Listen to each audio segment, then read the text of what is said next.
अस्सलाम वालेकुम।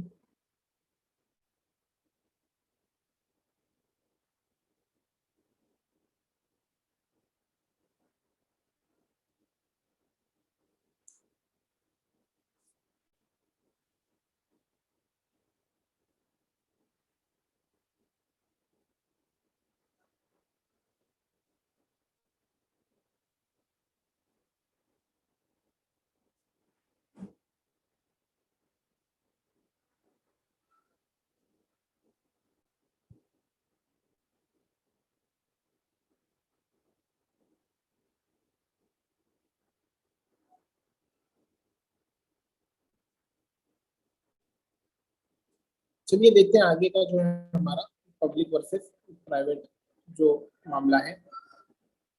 एक डिबेट चला था कि पब्लिक और प्राइवेट का, कि आमतौर से दो मॉडल होते हैं पूरी दुनिया भर में। या तो गवर्नमेंट एक एक्सट्रीम है, गवर्नमेंट सारी चीजें बनाएगी, इंसानों को जो भी चीजों की जरूरत होगी इकोनॉमी में वो गवर्नमेंट बनाएगी, एक ये मॉडल है। दूसरा मॉडल ये है कि प्राइवेट सेक्टर जैसी लोगों को जरूरत पड़ेगी तो प्राइवेट सेक्टर अपने प्रॉफिट के लिए वो चीज बनाएगा। एक दूध वाला दूध इसलिए बेचेगा क्योंकि लोग उससे दूध खरीदेंगे और लोग दूध की डिमांड कर रहे हैं और वो दूध बेचकर उस पर पैसे कमाता है। किराना वाला किराना क्यों बेचेगा? क्योंकि वो किराने वाले उसके ऊपर पैसे कमाता है और जैसे जैसे डिमांड उसकी बढ़ती जाएगी उसकी किराना शॉप भी बढ़ती जाएगी। मोबाइल में मार्केट क्यों आएंगे, सॉरी मार्केट में मोबाइल की दुकानें क्यों आएगी? क्योंकि मोबाइल की डिमांड है। मोबाइल की कंपनीज क्यों आएगी? क्योंकि मोबाइल की डिमांड है। तो ये प्राइवेट सेक्टर होता है। दूसरा ये है कि गवर्नमेंट सब लोगों से मालूम करते रहे कि किसको कितने मोबाइल चाहिए, किसको कितना ब्रीड चाहिए, किसको कितना चावल चाहिए और फिर वो बनाए, तो वो होता है पब्लिक सेक्टर। तो इंडिया के अंदर यूएस और ब्रिटेन फ्रांस टाइप की जो इकोनॉमी है वो ज्यादा प्राइवेट सेक्टर वाली है। उन्होंने कहा भाई प्राइवेट कैपिटल को आने दीजिए, प्राइवेट लोगों को इन्वेस्ट करने दीजिए। दूसरे लोगों ने कहा नहीं नहीं, प्राइवेट सारी बीमारियों की जड़ ये प्राइवेट कैपिटल। असल में कार्ल मार्क्स ने जो बीमारी की तशखीस की, बीमारी का जो डायग्नोसिस किया, तो वो डायग्नोसिस ये किया कि पूरी दुनिया की परेशानियों की वजह ये है कि प्राइवेट कैपिटल है, इसलिए भेदभाव है, इसलिए ऊंच नीच है, इसलिए कोई बड़ा है, इसलिए कोई छोटा है। तो ये ऊंच नीच खत्म कर दी जाए, ये जो गैप है अमीर और गरीब में इसको बराबर कर दिया जाए, इस तरीके से कार्ल मार्क्स ने कहा। तो उसके नतीजे में प्राइवेट प्रॉपर्टी, उस नजरिए के, उस आइडियोलॉजी के नतीजे में कई लोगों ने प्राइवेट प्रॉपर्टी खत्म की। इसमें आपका रशिया है, चाइना है, तो अलग अलग लेवल पर खत्म की। किसी ने पूरा खत्म किया, किसी ने पार्शियली खत्म किया। और उसका अपोजिट नजरिया है, उसका अपोजिट जो आइडियोलॉजी है वो कैपिटलिज्म कि आप प्राइवेट लोगों को जो काम है वो करने दीजिए और प्राइवेट लोग जो है वो अपने प्रॉफिट के हिसाब से काम करेंगे। उनको जो रिस्क होगा, भाई रिस्क होता है ना प्राइवेट, इसके अंदर आप कोई भी चीज दुकान खोलिए, आपको ये नहीं मालूम है कि वो बिकेगा या नहीं बिकेगा, आपको ये नहीं मालूम है, फिर भी आप इन्वेस्ट करते हैं और फिर उस पर प्रॉफिट कमाते हैं। तो प्राइवेट वालों ने कहा कि जब कोई इस तरीके से कर रहा है और ये नेचुरल तरीका है कि सब अपने अपने भले का सोचेंगे, अपने अपने फायदे के लिए लोग, अपने अपने प्रॉफिट के लिए लोग कमाएंगे और उस वजह से ये होगा कि इंडस्ट्रीज वगैरह बढ़ेगी और इस तरीके से मुल्क चलना चाहिए। तो ये दोनों डिबेट्स को छोड़कर इंडिया ने जो डिबेट फॉलो, इंडिया ने जो पाथ फॉलो किया कि वो थोड़ा सा यहाँ से ले लिया, थोड़ा सा वहां से ले लिया, कि हम ना पूरे पब्लिक सेक्टर में जाएंगे ना पूरे प्राइवेट सेक्टर में जाएंगे। थोड़ी चीजें ऐसा उनके मुताबिक उस वक्त जब उन्होंने किया था कि थोड़ी अच्छी चीजें हम प्राइवेट सेक्टर से ले लेंगे, थोड़ी अच्छी चीजें हम पब्लिक सेक्टर से ले लेंगे और फिर हम हमारा काम आगे बढ़ाएंगे। लेकिन इसमें ये हुआ और इसको मिक्स्ड इकोनॉमी कह दिया। इसको इन्होंने क्या कह दिया? इसको इन्होंने कह दिया कि हमारी क्या है, ये मिक्स्ड इकोनॉमी है। अब इससे एक दिक्कत लेकिन ये हो गई कि वो जैसा इंडिया का असल में जो अप्रोच है, इंडिया का जो अप्रोच है, वैसिलेशन जो है, कल भी आपको मैंने कहा कि नॉन अलाइनमेंट मूवमेंट हमने किया। Non align non alignment movement non alignment movement India ने स्टार्ट किया कि ना हम यूएस के साथ में है ना हम रशिया के साथ में है। तो इस तरीके से क्या होता है, ये हमारी मेंटालिटी है, तो ना हम पूरा ये करेंगे ना पूरा वो करेंगे। इंडियंस हमेशा ऐसा कॉम्प्रोमाइज करने की कोशिश करते हैं कि थोड़ा ये भी खुश हो जाए, थोड़ा वो भी खुश हो जाए। तो ये तरीका थोड़ा सा यानी कि गलत होता है। तो थोड़ा सा हमने ले लिया प्राइवेट से, थोड़ा सा ले लिया पब्लिक से। अब उसके अंदर क्या क्या दिक्कत हुई, अब उसमें वो आगे देखते हैं हम। इसमें उन्होंने ये कहा कि जो ज्यादातर आपका एग्रीकल्चर है, ट्रेड इंडस्ट्री है, वो प्राइवेट लोगों के हाथ में हम छोड़ रहे हैं। ज्यादातर एग्रीकल्चर और ट्रेड इंडस्ट्री किसके हाथ में छोड़ रहे हैं? प्राइवेट हाथों में छोड़ रहे हैं। प्राइवेट लोगों को जो करना है करो, लेकिन जो की हैवी इंडस्ट्रीज है, जो इंडस्ट्रियल इंफ्रास्ट्रक्चर है, उसको हम क्या करेंगे, हम उसको कंट्रोल करेंगे, हम रेगुलेट करेंगे ट्रेड को, और एग्रीकल्चर के अंदर कुछ इंटरवेंशन करेंगे जहां जहां जरूरत पड़ेगी। तो ये मिक्स्ड इकोनॉमी हमने इख्तियार की। मिक्स्ड इकोनॉमी दोनों जगह से, पब्लिक वालों की तरफ से भी, पब्लिक सेक्टर के सपोर्टर्स की तरफ से भी, और प्राइवेट सेक्टर के सपोर्टर्स की तरफ से भी क्या था, वो क्रिटिसिज्म उसको दोनों जगह से मिला। क्रिटिक्स ने क्या किया, क्रिटिक्स ने कहा कि जो प्लानर्स हैं उन्होंने प्राइवेट सेक्टर को स्पेस नहीं दिया और स्टिमुलस नहीं दिया ग्रोथ के लिए। आपको आजादी देनी पड़ेगी ना किसी सेक्टर को। आप बोल रहे हो बस 20 स्कूटर बनाइए या 200 स्कूटर बनाइए या 2000 स्कूटर बनाइए, आप उसको आजादी नहीं दे रहे, तो वो कैसे अपना काम करेगा? तो प्राइवेट सेक्टर ने ये कंप्लेन किया। इसी तरह पब्लिक सेक्टर ने कंप्लेन ये किया। पब्लिक सेक्टर में दिक्कत ये हुई कि पब्लिक सेक्टर ने पावरफुल वेस्टेड इंटरेस्ट बना दिए। वेस्टेड इंटरेस्ट किसको बोल रहे हैं? आपने बना दी स्टील अथॉरिटी ऑफ इंडिया, आपने बना दी भारत पेट्रोलियम, और आपने बना दी कोल अथॉरिटी ऑफ इंडिया। अब इसके अंदर इतना ज्यादा पैसा था, इतनी बड़ी बड़ी कंपनीज, ये हजारों करोड़ की कंपनीज आपने बना के ब्यूरोक्रेट्स के हाथ में दे दी। वो ब्यूरोक्रेट के ऊपर कोई ना कोई नेता बैठा हुआ है, मिनिस्टर बैठा हुआ है, और पूरे जो एम्प्लॉयज है। तो ये कंपनी किसकी है, किसकी नहीं है? ये कंपनी ब्यूरोक्रेट्स की है। और उसके अंदर से जो करप्शन हो रहा है, जो चीटिंग हो रही है, और जो घपलेबाजी हो रही है, और वो उसका कोई सिस्टम नहीं था। तो ये वेस्टेड इंटरेस्ट है, ये ऐसे लोग जिनका फायदा हो रहा है। तो ये प्राइवेट पब्लिक सेक्टर में दिक्कत हुई। अब ये लोग जो थे, जिनको बहुत ज्यादा कमाई हो रही थी कोल से या पेट्रोल से या फिर स्टील से, और जो लोग अकेले बैठे हुए थे, गवर्नमेंट ने क्योंकि रेस्ट्रिक्शन लगाया था कि दूसरे लोग यहाँ पर नहीं बेच सकते, तो ये जो वेस्टेड इंटरेस्ट थे, वो पॉलिटिकल क्लास हो या ब्यूरोक्रेट्स हो या दूसरे लोग हो, ये लोगों को इसमें फायदा था कि दूसरे लोग आकर यहाँ पर काम ना करें, दूसरी कोई नई इंडस्ट्री ना खुले। अगर आपका सेल है, स्टील अथॉरिटी ऑफ इंडिया है, या कोल अथॉरिटी ऑफ इंडिया है, कोल अथॉरिटी ऑफ इंडिया लिमिटेड है, या भेल है, भारत हैवी इलेक्ट्रिक लिमिटेड है, तो ये लोग चाहते थे, क्योंकि इनको बहुत ज्यादा रिश्वतें आती थी और पैसे आते थे, कि दूसरे कोई लोग ना आए, प्राइवेट सेक्टर में से कोई आएगा तो हमारा प्रॉफिट कम हो जाएगा। तो ये लोग कोशिश ये करते थे कि किसी तरह प्राइवेट सेक्टर को आने ही ना दिया जाए, और हर्डल्स लाते थे। हर्डल्स कैसे कैसे लाते थे? ये लाते थे, लाइसेंस का सिस्टम लेके आते थे। लाइसेंस तो ब्यूरोक्रेट ही देगा, लाइसेंस मिनिस्टर ही देगा, तो लाइसेंस देते ही नहीं थे। आपको लाइसेंस नहीं मिलेगा तो आप कंपनी नहीं खोल सकते हो। या फिर लोग परमिट का लेके आते थे कि आपको गवर्नमेंट की परमिशन लेनी पड़ेगी, इन्वेस्ट करने से पहले आपको क्या करनी पड़ेगी, गवर्नमेंट की परमिशन लेनी पड़ेगी। इसी के साथ साथ ये कि जो स्टेट की पॉलिसी थी इंपोर्ट को रेस्ट्रिक्ट करने की थी, वो भी बैकफायर हुई। आप इंपोर्टेड गुड्स आने नहीं दे रहे, आप कंपटीशन होने नहीं दे रहे। बाहर के लोगों से जब कंपटीशन होगा तो आपको कंपटीशन फील होगा, आप डेवलप होंगे, कोई भी कंपनी भी डेवलप होगी, लोग भी डेवलप। आपको कंपटीशन को एकदम बचा कर कंटर करके रख रहे हैं। तो जो प्राइवेट सेक्टर था हमारे पास का, उसको कोई इंसेंटिव नहीं था, उसको इम्प्रूव करने की जरूरत ही नहीं थी। सीधी सी बात है, एक आदमी दूध में पानी मिलाकर बेच रहा है और सिर्फ अकेला दूध वाला है, आसपास आप बोलते कोई दूध वाला यहाँ पे दूध की दुकान नहीं खुलेगा, तो वो तो भाई पानी को पानी मिलाता जाएगा, बेचता जाएगा, मजबूरन लोगों को लेना पड़ेगा, उसकी दुकान भी चलती रहेगी क्योंकि कोई दूसरा दूध वाला है नहीं। लेकिन जैसे ही आप दूध वालों को आने दोगे 1 2 3 4, तो वो थोड़ी क्वालिटी इंप्रूव करेगा, पैसे नहीं गिराएगा, वो क्वालिटी इंप्रूव करेगा, पैसे गिराएगा। इस तरीके से उसका रेट कम होगा दूध का और कस्टमर को फायदा होगा, एक बैलेंस कायम होगा। लेकिन गवर्नमेंट बाहर के प्लेयर्स को आने नहीं देती थी, बाहर के प्लेयर्स को तो छोड़िए, बाहर से इम्पोर्टेड गुड्स भी नहीं आने देती। फिर एक उसमें इन पर ये लगा इल्जाम कि स्टेट इतनी ज्यादा चीजें कंट्रोल किया जितनी उसको कंट्रोल नहीं करने की चाहिए थी। इतनी ज्यादा चीजों में नाक क्यों उड़ा रहे? भाई ब्रेड बनाने में तुम्हारा क्या लेना देना? ब्रेड बनाने में आपका क्या लेना देना है? आप गवर्नमेंट है, गवर्नमेंट चलाओ, तुम ब्रेड क्या बना रहे हो? आपने कभी सुना कि एक राजा हुकूमत कर रहा था, एक बादशाह हुकूमत कर रहा था और एक ऑफिसर हुकूमत कर रहा था और उसने ब्रेड की कंपनी बनाई? तो वो प्राइवेट लेवल पर कर सकता है, प्राइवेट लेवल पर इनके इन्वेस्टमेंट होते हैं, राजे महाराजों के भी इन्वेस्टमेंट होते हैं, लेकिन एज अ गवर्नमेंट उसने वो कर दिया तो असल काम उसका वो नहीं है। तो गवर्नमेंट का जो काम है गवर्नमेंट ने वो करना चाहिए। कुछ क्रिटिक्स ये थे कि उन्होंने कहा कि भाई स्टेट ने बहुत ज्यादा कुछ किया नहीं, स्टेट ने बहुत ज्यादा कुछ नहीं किया। उन्होंने कहा कि पब्लिक एजुकेशन और हेल्थ केयर पे आपने खर्चा नहीं किया।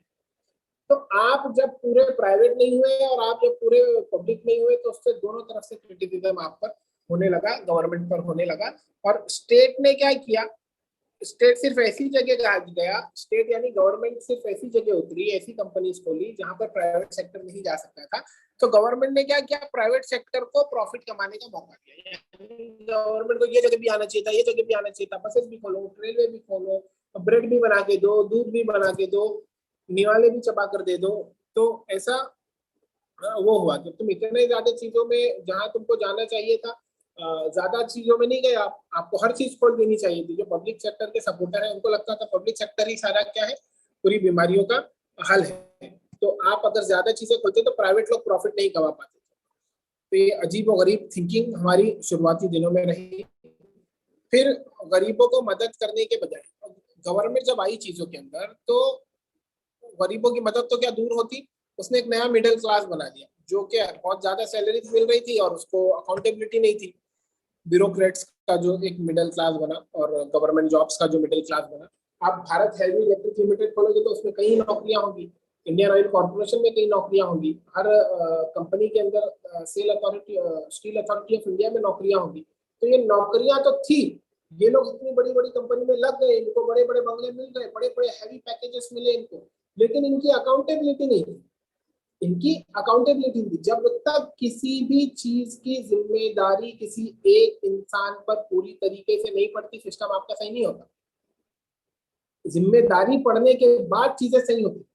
तो भाई वो आईएएस अफसर बैठा है भेल, वो हजारों करोड़ भी कमा लेगी तो उसको क्या है, इल्ला माशाअल्लाह करप्शन कर रहा हो, और वो डूब भी जाएगी तो उसको क्या है।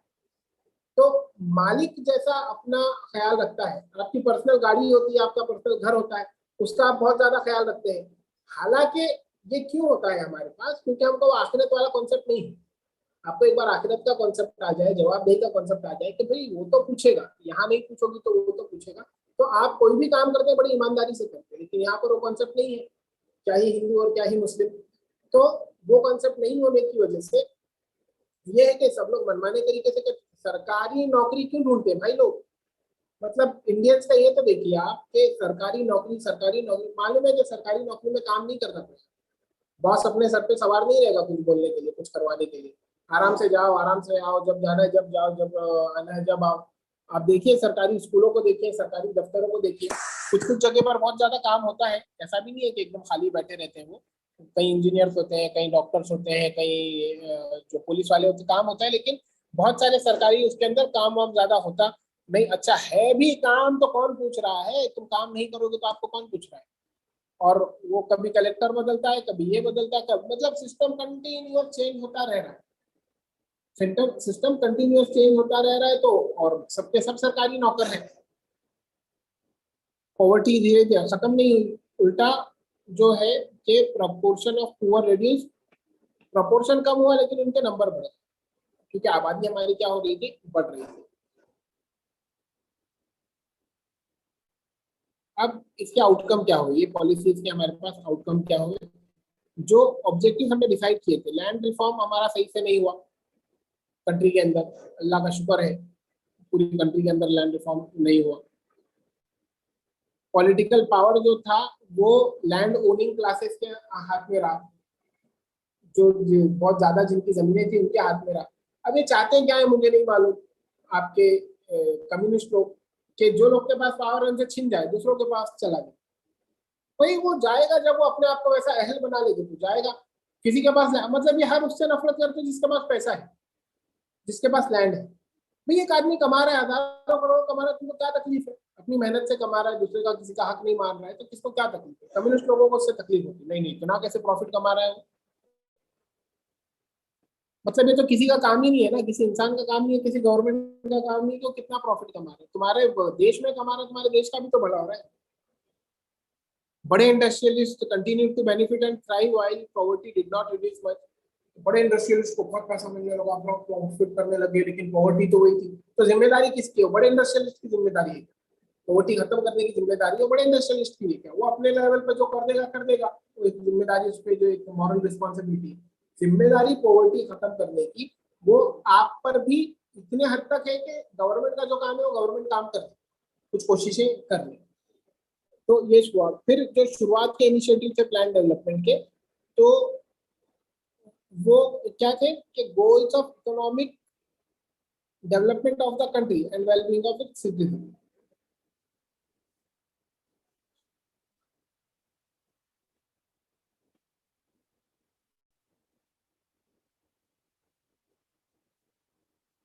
अब ये हुआ कि लोगों के इकोनॉमिक गोल्स पूरे जब नहीं हो पाए तो पॉलिटिकल प्रॉब्लम बन गया।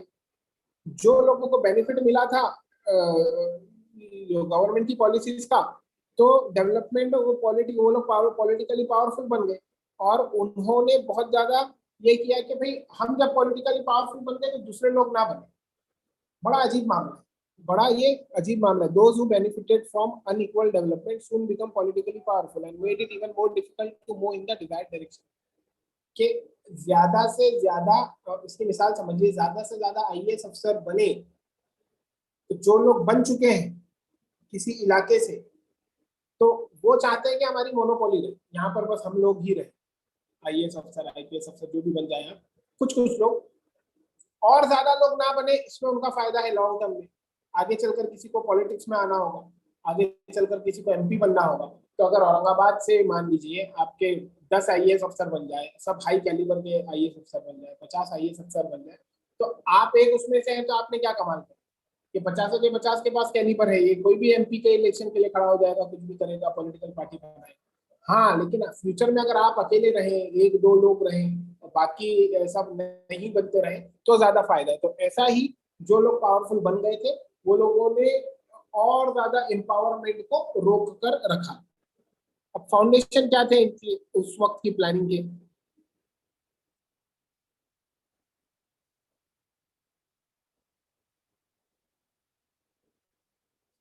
अब एक फायदा ये हुआ कि इंडिया के फ्यूचर इकोनॉमिक ग्रोथ का फाउंडेशन ले कर दिया गया था स्टील अथॉरिटी ऑफ इंडिया, और जो डैम्स बनाए गए, भाखरा नंगल डैम, दामोदर वगैरह डैम, ये सब जो डैम बनाए गए, तो इससे थोड़ा फ्यूचर के अंदर अपने को जो फायदा होने वाला था उसका काम कर दिया गया था।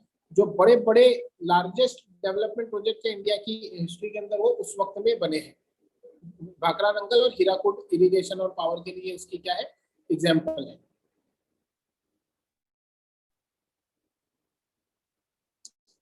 अब आए आपके लैंड रिफॉर्म्स। अब आए आपके लैंड रिफॉर्म्स।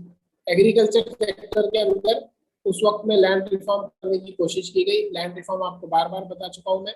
और सबसे ज्यादा सिग्निफिकेंट और सक्सेसफुल जो था वो था abolition of colonial system of zamindari. तो कई जगहों पर से जमींदारी को खत्म कर दिया गया। इसको कहा कि कॉलोनियल सिस्टम था। कॉलोनियल से पहले मुगल सिस्टम था, मुगल से पहले दूसरा सिस्टम था, जो भी राजे महाराजे होते थे। आप सिस्टम चलाएंगे कैसे? आपको तो टैक्सेस कलेक्ट करने हैं। तो उस तरीके का सिस्टम था उसको, लेकिन इन्होंने क्या किया, खत्म किया। जमींदारी में बहुत ज्यादा प्रॉब्लम हो चुके थे, वो बहुत ज्यादा एक्सप्लॉइटेटिव हो चुके थे, वो बात अलग है।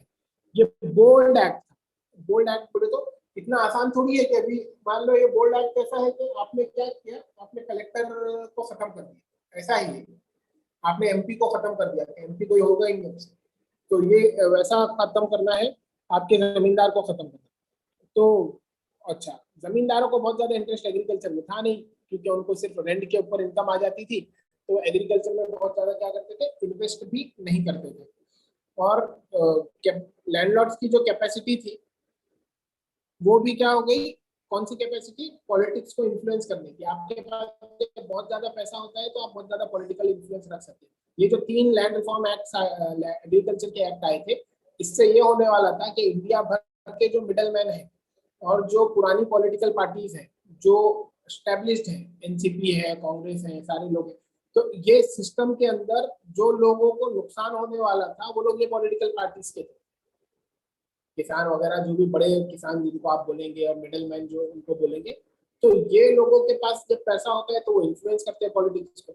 आप ये सिस्टम खत्म कर दीजिए, नए कानून ला दीजिए, इनके पास से पैसा कम होगा, पैसा कम होगा, इनका पावर कम होगा, पावर कम होगा तो पॉलिटिक्स को ये इन्फ्लुएंस नहीं कर पाएंगे। तो इसका एक मकसद ये भी था आपका जो भी आया था एग्रीकल्चर वाले जो 3 कानून थे।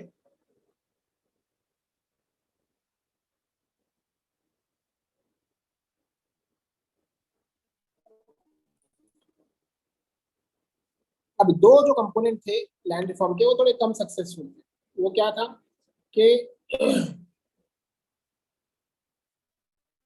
नंबर 1 ये था कि कानून बनाए गए थे सीलिंग के लिए, लैंड सीलिंग के लिए, कि एक आदमी कितना लैंड रख सकता है, अपर लिमिट लगाई गई थी उसकी, और कितना होल्ड कर सकता है। और लोगों ने क्या किया कि उसको इवेट कर दिया। ये जो कानून बनाया गया कि वे आपने कानून बना दिया था डिमोनेटाइजेशन के टाइम पे कि इतने ही पैसे मिल सकेंगे और इस तरीके से करना होगा, बैंक के थ्रू करना होगा। लोगों ने अपना दिमाग लगा लगा के लगाए और अपने बराबर पैसे को ब्लैक को व्हाइट कर लिया। तो वैसे ही ये लोग ने बोला लैंड सीलिंग होगी, सिर्फ 200 एकड़ लैंड रख सकते हैं आप, 10,000 एकड़ में से सिर्फ 200 एकड़। मेरे पास 10,000 एकड़ लैंड था, तो मैंने क्या किया, वो लैंड के 100-100 एकड़ के बनाया। ये इसके नाम पे, ये बंदे के नाम पे, गांव के अंदर और मेरे भाई बंधु इसके उसके सबके नाम पे बेनामी प्रॉपर्टीज करके मैंने डाल दिया। तो वो है तो इफेक्टिवली मेरे कंट्रोल में, वो सब मेरे ही लोग हैं, मेरे नौकर चाकर हैं या मेरे गरीब रिश्तेदार हैं, तो वो है तो मेरे कंट्रोल में ही, मेरे खिलाफ नहीं जा सकते। तो इस तरीके से क्या, कई लोगों ने गरीब लोगों के अकाउंटों में पैसे रखे थे ना, डिमोनेटाइजेशन हुआ तो वैसा ही इन्होंने ये किया। वो कहाँ जाएगा, आदमी भागकर कहाँ जाएगा, पैसे उसके अकाउंट में रखे हैं, तो वैसा इन्होंने किया था। तो टेनेंट्स जो उस पर काम करते थे दूसरे के नाम पर, तो उनको लीगल सिक्योरिटी दी गई, लेकिन वो इम्प्लीमेंट नहीं हुआ। अपने कानून को बना दिया कि जो लोग दूसरे के, लैंड टू द टिलर, जो जमीन जोतेगा जमीन उसी की। अरे भाई, किराएदार मालिक कैसे हो जाएगा, किराएदार मालिक कैसे हो जाएगा, किराएदार तो किराएदार ही रहेगा ना, वो 10 साल रहे या 20 साल रहे, उसके ऊपर कब्जा कैसे करने का, मालिक कैसे हो जाएगा। तो आपने कानून तो बना दिया कि जो किराया के, जो लैंड टू द टिलर के जो काम करेगा खेत में, खेत उसी का। या मान लीजिए ऐसा कानून बना दिया कि जो घर में रहेगा घर उसी का। तो बोल तो दिए, लेकिन आकर मकान मालिक पिटाई नहीं करेगा आपकी, आप अगर घर छोड़कर नहीं जाएंगे, लड़ भिड़ कर वो आपको निकालेगा नहीं। तो वैसा ही होता था कि कानून तो इन्होंने बना दिया, लेकिन ये लोग उनको निकाल नहीं, इम्प्लीमेंट नहीं होता। तो अब इतना आसान नहीं था कि ये जो पॉलिसीज है एग्रीकल्चर की, उसको एक्शन के अंदर लाना। बोलना बहुत आसान होता है, उसको करना बड़ा मुश्किल होता है। और ये कब हो सकता था कि जब लैंडलेस पुअर को मोबिलाइज किया जाए, जो लोग बहुत गरीब है, यानी भड़काओ लोग, लोगों को क्या करो, भड़काओ, जो एकदम गरीब है उनको भड़काओ, उनको ये भड़काओ कि अमीर तुम्हारे दुश्मन है, अमीर को खिलाफ में ये प्रोटेस्ट करेंगे तो अमीर दुश्मनी करेगा गरीब से। औरत को भड़काओगे, आदमी उनके दुश्मन है, आदमियों को भड़काओगे, औरत उनके दुश्मन है। कैपिटलिस्ट को सोशलिस्ट के खिलाफ भड़काओ, सोशलिस्ट को कैपिटलिस्ट के खिलाफ भड़काओ, हिंदू को मुस्लिम के खिलाफ भड़काओ, मुस्लिम को हिंदू के खिलाफ भड़काओ, भाई को भाई के खिलाफ भड़काओ। तो ये शैतानियत है पूरी, क्या है ये, पूरी शैतानियत है। और वो कैपिटलिज्म में भी शैतानियत है और सोशलिज्म में भी शैतानियत है, जो भी। और वो कुरान जो कहता है ना, ये सब इन्हीं लोगों के बारे में कहता है। अल्लाह बचाए हमको भी ये सारी चीजों से, हम भी ये सब बातों की जद में आ सकते हैं कि हमारे ऊपर भी वो आयतें कहीं वो हो कि यही फसाद करने वाले। शुरुआत में ही है ना, सूरह बकरा के अंदर ही तो है कि ये लोग फसाद करने वाले हैं और ये कहते हैं कि हम इस्लाह करने वाले, हम अच्छा कर रहे हैं, लेकिन असल में फसाद करने वाले कौन है, यही है। तो यहाँ पर बोल रहे गरीबों को क्या करो, मोबिलाइज करो, मोबिलाइज करो बोले तो उनको भड़काओ और इनके खिलाफ करो, लैंड ओनर्स के। लैंड ओनर्स बहुत ज्यादा पावरफुल थे, उनका पॉलिटिकल इन्फ्लुएंस बहुत ज्यादा। अरे भाई, तुम पूरे मोहल्ले के 100 गरीबों को अगर तुम एक साथ ला भी लोगे, तो वो गरीबों में तो किसमें इतनी हिम्मत होती है कि कॉर्पोरेटर या एमएलए के खिलाफ बोलते। वैसे ही मामला था यहाँ पर, वो तो दबे हुए होते ना सब उस बड़े इंसान से। वो सामने आ जाए इंसान, वो इंसान एक कोई सामने आ जाए तो सारे के सारे भाग जाते हैं। तो ये बोलने के लिए बड़ा अच्छा है। हाँ, ये अलग है कि वो सब में डेयरिंग हो जाए तो बात अलग है, डेयरिंग भाई 10 में भी हो जाए तो बात अलग है, लेकिन वो डेयरिंग नहीं होती उन लोगों में। तो जो लैंड रिफॉर्म्स के प्रपोजल थे वो कानून नहीं बने, कहीं तो कानून नहीं बने, और कहीं जो कानून बने वो सही से इम्प्लीमेंट नहीं हुए, वो सिर्फ पेपर पर रहे।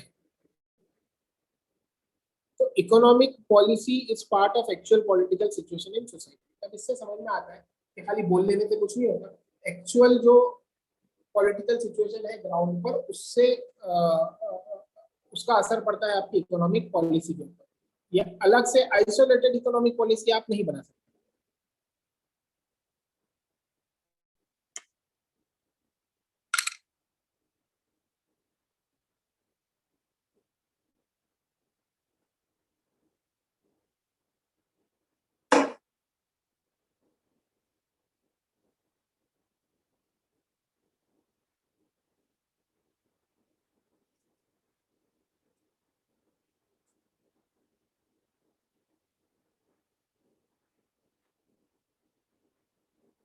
तो अगर आपकी बहुत ज्यादा अच्छी विशेष भी है, जो टॉप लीडर्स हैं वो बहुत ज्यादा अच्छा सोच भी रहे हैं, तो जो डोमिनेंट सोशल ग्रुप है, अब मोदी जी के सोचने से सब थोड़ी हो जाएगा। किसान लोगों ने मजबूर कर दिया कि वापिस लो, वो डोमिनेंट सोशल ग्रुप है, तो वो उनका इफेक्टिव कंट्रोल होगा पॉलिसी मेकिंग और इम्प्लीमेंटेशन। तो टॉप लेवल के लोग कुछ भी सोच ले, अगर डोमिनेंट सोशल ग्रुप चाहता है कि ये ना हो तो नहीं होगा, जैसा अभी आपके पास एग्जाम्पल आपने देख लिया। ग्रीन रिवॉल्यूशन के बारे में हमको देखना है कि जब ये फूड क्राइसिस हमारा बढ़ गया तो हमने क्या किया,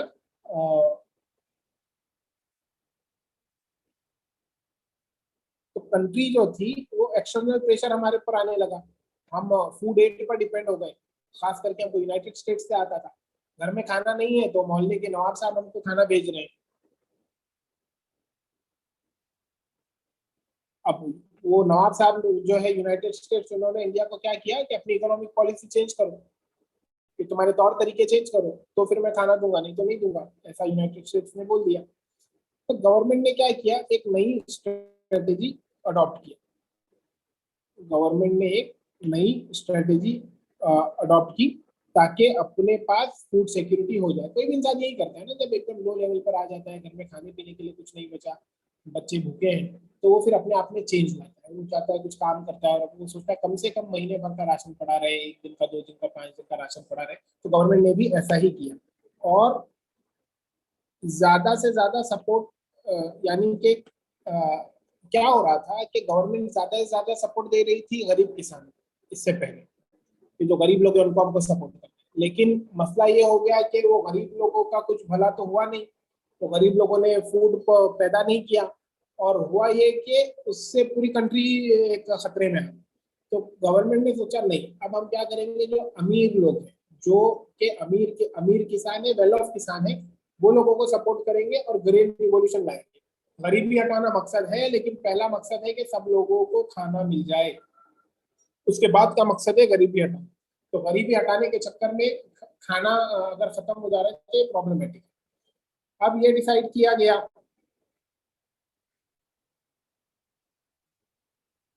कि जो ज्यादा रिसोर्सेस है, तो जो लोग पहले से जहाँ पर इरिगेशन है, और जहाँ पर पहले से अच्छे फार्मर हैं, पंजाब में, हरियाणा में, वेस्टर्न उत्तर प्रदेश में, वहां पर हम क्या करेंगे और इन्वेस्ट करेंगे। इन लोगों पर इन्वेस्ट करने के बाद ये लोग हो सकता है कि फूड प्रोडक्शन बढ़ा दें, और हम जिस दुविधा में फंसे हुए हैं कि हमारे पास खाना नहीं है, तो उस दुविधा से हम निकल जाए। आर्ग्यूमेंट क्या था, इसके लिए तर्क देना पड़ता है, कोई भी काम करने के लिए आपको तर्क देना पड़ता है कि जो लोगों को कैपेसिटी पहले से है उनकी थोड़ी सी कैपेसिटी बढ़ा दो, जिनके पास, भाई जिसके पास ताकत है उसको थोड़ी सी और ताकत बढ़ा दो, जो एकदम कमजोर है, जो कुछ कर ही नहीं पा रहा है, अभी तो अपने को काम करना है ना आपको, तो और आप लोग बोलोगे नहीं मैं पहले एकदम जो कमजोर है बेड पर पड़ा हुआ है इसको मैं उठाकर खड़ा करूंगा फिर काम करूंगा, तो वो पॉलिसी ये थी कि नहीं, ताकतवर है उसको ताकत दे दो तो वो काम कर देगा। तो गवर्नमेंट ने फिर हाई यील्डिंग वैरायटी सीड्स लाए, फर्टिलाइजर, पेस्टिसाइड, इरिगेशन, ये सब हम देख चुके हैं, ये आपको भी मालूम है। फिर गवर्नमेंट ने क्या किया, गारंटी दिया, 4-5 चीजें आती ग्रीन रेवोल्यूशन में, high yielding variety seeds, better irrigation, pesticides, insecticides, और ये सारी चीजें, फर्टिलाइजर्स, ये सारी चीजें हाईली सब्सिडाइज्ड रेट पर बहुत सस्ते में उन्होंने दी। गवर्नमेंट ने फिर गारंटी भी दी कि फार्मर्स को कि एक प्राइस पर खरीदेंगे, एमएसपी मिनिमम सपोर्ट प्राइस, ये सब वहां का निकला था, उस वक्त का निकला। अब आप एमएसपी खत्म करने बोल रहे हो, तो एक बार जब आप कोई चीज शुरू करते हो तो उसको खत्म करना मुश्किल होता है। तो वो काम शुरू करने से पहले ही सोचना चाहिए बहुत बार कि शुरू करना है या नहीं करना है। एक फाइल ओपन हो गई तो बहुत मुश्किल होता है उसको खत्म करना। आप देखिए रिजर्वेशन का मामला यही हुआ, एमएसपी का मामला यही हुआ, और या फिर उसको ऐसी तरीके से शुरू करना चाहिए कि वो खत्म हो जाए। तो ये शुरुआत थी आपके ग्रीन रिवॉल्यूशन की। जो रिच पेजेंट्स थे हमारे पास, जो बड़े लैंड होल्डर्स थे, वो लोग इससे बहुत ज्यादा बेनिफिट उनको हुआ। ग्रीन रिवॉल्यूशन में थोड़ी सी एग्रीकल्चर ग्रोथ हुई, व्हीट के प्रोडक्शन के अंदर बहुत ज्यादा आपका इंक्रीज हो गया, फूड की अवेलेबिलिटी कंट्री के अंदर बढ़ गई, लेकिन पोलराइजेशन बढ़ गया क्लासेस और रीजन के बीच में। अमीर किसान थोड़ा सा और अमीर हो गया, गरीब किसान थोड़ा सा और गरीब हो गया। एक रीजन जो है पंजाब हरियाणा दिल्ली वेस्टर्न उत्तर प्रदेश, ये प्रॉस्परस हो गया, बाकी के रीजन थोड़े से दबे हुए रह गए। तो अब ये इस तरीके से कह रहे हैं। फिर जो कुछ ये तो बोल दिया मैंने। तो ग्रीन रिवॉल्यूशन के दो दूसरे भी इफेक्ट थे, वो क्या थे कि stark contrast between poor peasantry and landlords produce condition favorable for left-wing organization to organize poor peasants। इतना ज्यादा जब अमीरी गरीबी हो जाती है, बहुत अमीर किसान बहुत गरीब किसान, तो जो लेफ्ट विंग वाले थे, जो कम्युनिस्ट लोग थे, तो उन लोगों को या गरीब लोगों को ढूंढते हैं। ये तो उनके लिए चारा होते हैं कि भाई गरीब लोगों को भड़काओ कि देखो ये अमीर किसान हो गया, तुम तो इतने गरीब हो।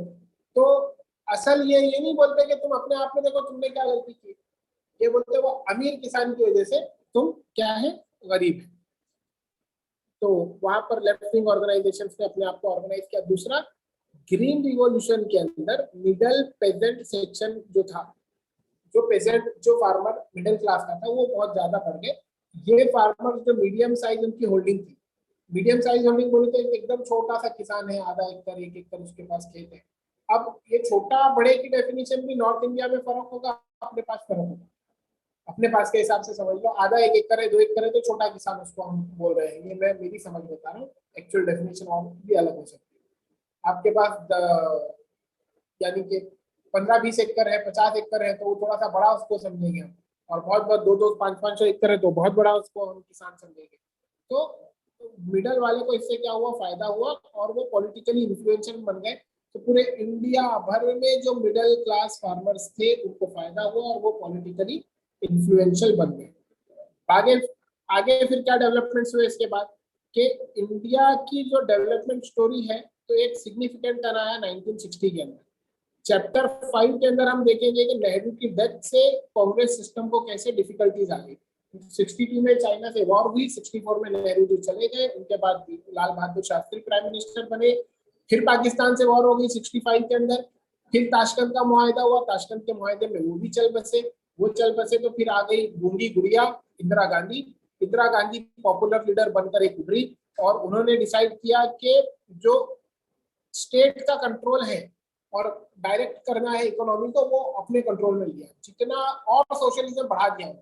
यानी जो नुकसान अब्बा ने किए थे उससे ज्यादा नुकसान बेटी में करने की कोशिश की।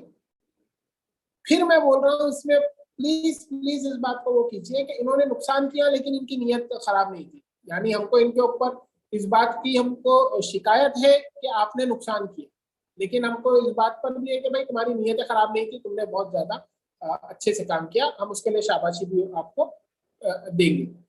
अब गड़बड़ ये है कि जो चीज आपको नहीं मालूम वो नहीं करनी चाहिए। इन्होंने क्यों किया, कैसे करेंगे, तो इन्होंने रशिया को देख लिया। तुमको पक्का मालूम था कि ऐसा होने वाला है, नहीं मालूम था, तुमने इकोनॉमिस्ट से पूछ लिया, वो इकोनॉमिस्ट को हर चीज मालूम थी क्या, वो इकोनॉमिस्ट को हर चीज नहीं मालूम थी। वो इकोनॉमिस्ट और पूरी दुनिया के इकोनॉमिस्ट मिलकर हर चीज मालूम कर सकते हैं क्या, पूरी दुनिया के इकोनॉमिस्ट हर चीज मिलकर मालूम नहीं कर सकते।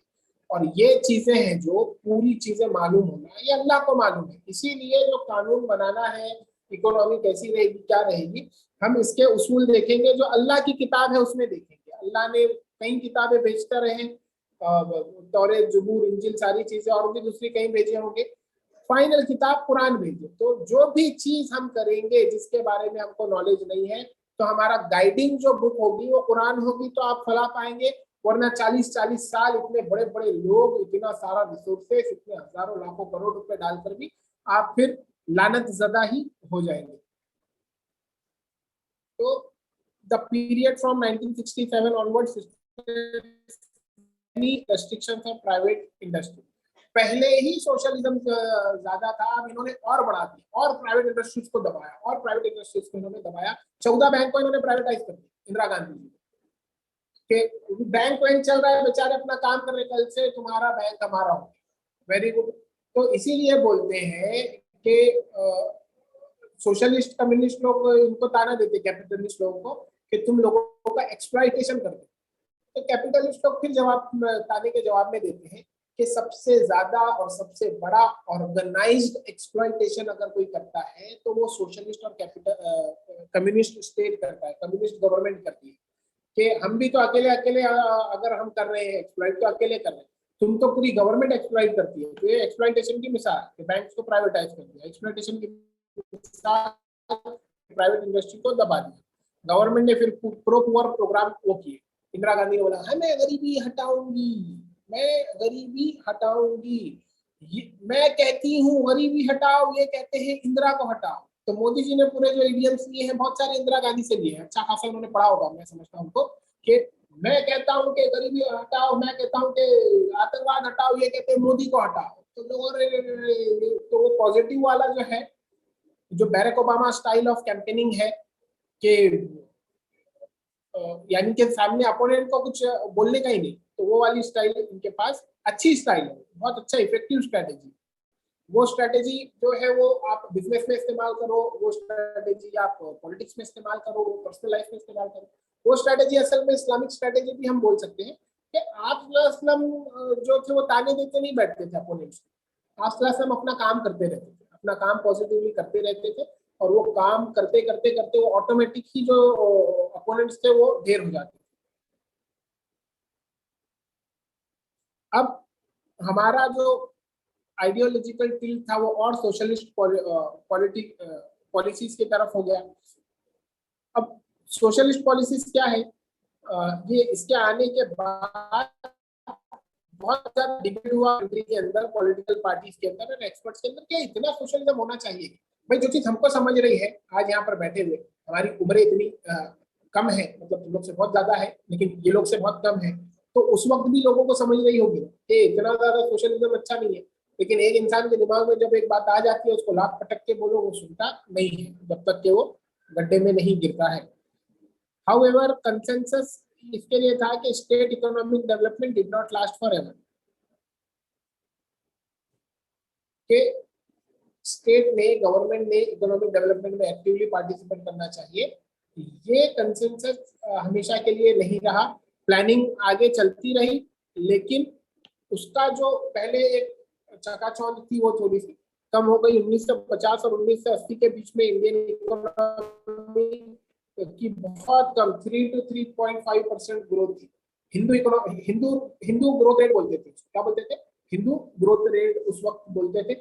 उस वक्त पाकिस्तान बड़ा डेवलप हो रहा था। पाकिस्तान के अंदर क्योंकि ये सब नहीं किया था उन्होंने, सोशलिस्ट वाला काम नहीं किया था, वहां पर बाहर से इंपोर्टेड कार्स आती थी, सब होता था, और इंडिया के अंदर चलती थी अम्बासेडर और प्रीमियर पद्मिनी। तो वो बहुत ज्यादा डेवलप हो रहा था, हम कम डेवलप हो रहे थे। अब ये जो इनएफिशिएंसी और करप्शन होने लगा पब्लिक सेक्टर एंटरप्राइज के अंदर, और ब्यूरोक्रेसी का जो इतना पॉजिटिव रोल नहीं था इकोनॉमिक डेवलपमेंट में, तो पब्लिक ओपिनियन कंट्री के अंदर जो था वो ये जो इंस्टीट्यूशंस थी, ब्यूरोक्रेसी थी, और जो पब्लिक सेक्टर इंस्टीट्यूट्स थी, कंपनीज थी, उसमें जो पब्लिक का बहुत ज्यादा फेथ था कि ये लोग क्या करेंगे, अच्छा काम करेंगे, वो धीरे धीरे कम होने लगा। फिर ये पब्लिक फेथ जब कम हुआ तो पॉलिसी मेकर ने क्या किया, जो स्टेट है, गवर्नमेंट का जो रोल है इकोनॉमी में, धीरे धीरे कम करते गए 1980s के बाद में। उसके बाद हम ये बुक के अंदर देखेंगे तो उसके बाद क्या हुआ आगे।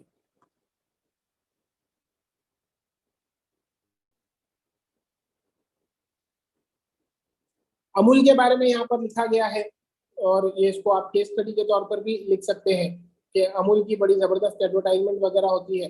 सक्सेस स्टोरी अमूल की क्या है, वर्गीस कुरियन करके जो बंदा था, मिल्कमैन ऑफ इंडिया जिनको बोलते हैं, उन्होंने एक क्रूशियल रोल प्ले किया। Gujarat cooperative milk marketing federation, इसने अमूल को लॉन्च किया था। आनंद के अंदर ये था, आनंद, सानंद और आनंद दो अलग अलग वहां पर क्या है टाउन्स है, भाई भाई टाउन बोल सकते हैं आप इनको। अमूल डेयरी कोऑपरेटिव जो मूवमेंट थी, तो 25 लाख जो मिल्क प्रोड्यूसर थे, उन्होंने क्या किया, ये इज्तिमाइयत की ताकत है, ये एक साथ आने की ताकत है। अकेले अकेले आप कर रहे हैं, एक साथ आइए आप, तो इतना बड़ा जो रिवोल्यूशन आ सकता है अमूल के जैसा। दूसरे लोग भी हैं जो अकेले अकेले दूध निकाल रहे हैं, बेच रहे हैं, कर रहे हैं, लेकिन अमूल ने जो काम किया इतना खतरनाक, तो ये इज्तिमाइयत की ताकत है, कोऑपरेटिव फार्मिंग, ये तो मानना पड़ेगा।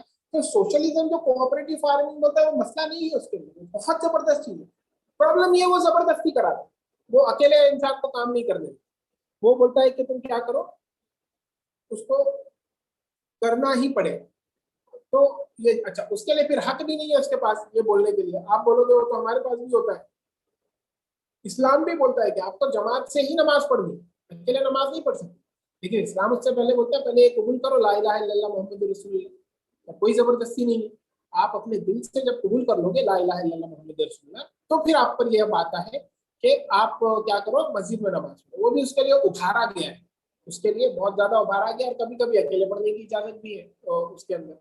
तो ये अमूल जो है वो रूरल डेवलपमेंट के लिए एक पैटर्न बन गया कि इस तरीके से रूरल डेवलपमेंट किया जाता है, पोवर्टी एलिविएशन किया जा सकता है, पोवर्टी को खत्म किया जा सकता है। व्हाइट रिवॉल्यूशन बोलते हैं उसको, क्या बोलते हैं, दूध का रिवॉल्यूशन को बोलते हैं व्हाइट रिवॉल्यूशन। 1970 में जो रूरल डेवलपमेंट प्रोग्राम था, ऑपरेशन फ्लड, हमने क्या किया था, स्टार्ट किया था। ऑपरेशन फ्लड में ये हुआ कि जो मिल्क की कोऑपरेटिव्स थी, मिल्क सब जोड़ दिया इन्होंने, कुछ नहीं किया, तस्बीह के जैसा दानों में पुरो दिया कि एक एक दूध वाला कोऑपरेटिव को लाके देगा, और एक एक कोऑपरेटिव सब एक दूसरे से जुड़ जाएंगे, और जब ये सब जुड़ जाएंगे तो फिर कैसा मिल्क प्रोड्यूस होना है, कहाँ पर बेचना है, और कैसे कंपनी बनाना है, इसका चीज बनाएंगे, दूध बनाएंगे, कैसे सप्लाई करेंगे, वो सारी चीजें आ जाएंगी।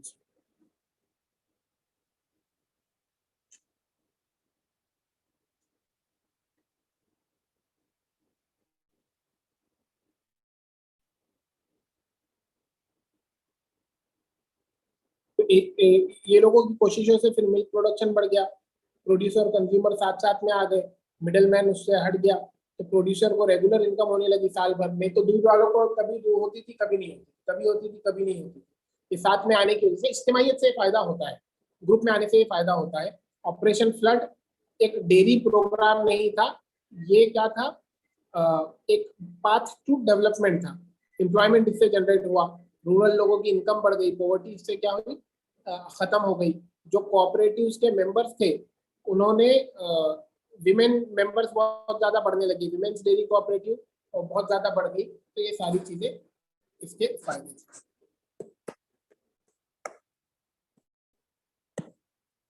कल के दिन हम देखेंगे इंडिया एक्सटर्नल रिलेशनशिप। बहुत मैं कोशिश करूंगा कि ये इंडिया एक्सटर्नल रिलेशनशिप है वो क्या हो जाए, कल के कल खत्म हो जाए, और हो तो थोड़ा सा कुछ एक्स्ट्रा भी मैं लेने की कोशिश करता हूँ। हम लोग असल में थोड़ा सा पीछे हो गए, मैंने आज देखा ये पीछे कितना हुए हैं हम। Era of one party dominance, politics of plan development हमारा खत्म हो जाना चाहिए था 20 तारीख, लेकिन वो खत्म हो रहा है 24 तारीख, है ना। इसमें अपने ये एक छुट्टी आई, तो अपन कितने दिन पीछे हैं पॉलिटिक्स ऑफ प्लान डेवलपमेंट। आज 24 तारीख है ना, एक दो दो दिन पीछे चल रहे हैं हम लोग। तो ये हम थोड़ी सी कजा नमाजें पढ़कर उसको पूरा करने की कोशिश करेंगे थर्ड लेक्चर के अंदर, ज्यादा लेकर। शुक्रिया, अस्सलाम वालेकुम।